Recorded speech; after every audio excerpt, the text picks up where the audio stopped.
guys, welcome to Craving for Baking. Today I am going to be showing you how to make the best strawberry shortcake cupcakes ever. So here are the very few ingredients that you'll need so we can get started making this amazing recipe. So here in this bowl I am going to be adding in my unsalted softened butter, and it's vital that your butter is at room temperature just to make sure that it will be really easy to mix and you won't have a really hard time trying to mix that. So I'm going to be using my handheld mixer, but of course, as you see in my other videos, I do not always use a handheld mixer, so you can also do this by hand if you don't have a hand mixer. So you want to make sure that you cream that so it's nice and fluffy, and then you can scrape down the sides of the bowls to make sure that you don't have any large lumps of butter that you haven't mixed quite well. And then I'm going to mix that again just to make sure that my butter is really nice and fluffy. And once I've beaten it well, I'm going to add in my sugar, and I'm going to be doing this in two parts just to make sure that my butter is kind of not overwhelmed by the sugar, so it doesn't kind of take long to mix in. So here's my second addition, and I'm going to mix that in really well. And it should start to look just like this when you've begun to mix it all together.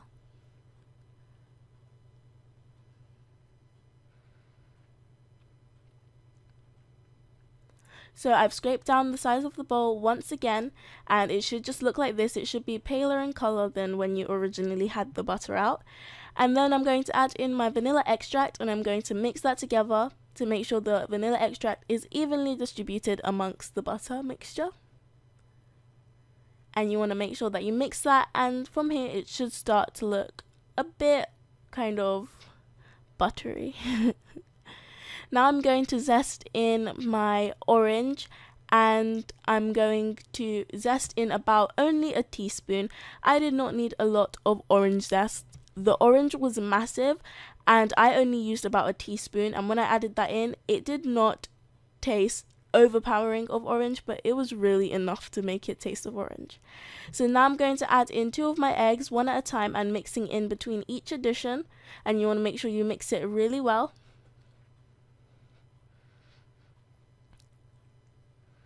And then I'm going to add in my flour in 2 parts once again, and I'm doing this in 2 parts so that it won't be kind of really dry, and when I add in the milk it will kind of be even when I'm adding it in, if that makes sense.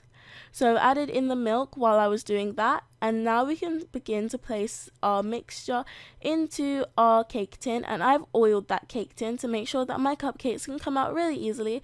And you want to put that into the oven for 15 to 20 minutes or until a toothpick inserted into the center comes out clean. So here is what my cupcakes ended up looking like. I've whipped some whipping cream, and then I've mixed that with some icing sugar and some orange extract. Now I've sliced up some strawberries, and I'm going to be placing that on the center of the whipped cream. And this kind of resembled my recipe of Victoria sponge cake, but I'm just going to throw it out there. It did taste better. So now I'm going to cover it over the top using another half of my cupcake. And here's another way to do it. You want to slice your cupcake in half, and you're going to add in the whipped cream. We're going to do the same process as we did before, and we're going to make sure that our whipping cream is nicely spread out on our cupcake, and then we can add on our strawberry slices. And then I'm going to add on the top, and mine started to crack a little bit and it made me so sad, but the really easy way to fix that is to just add some whipping cream and it will really do the job. So here are my cupcakes finished. They look so adorable and so cute. I hope you guys try this recipe out, and I'll see you next time. Bye!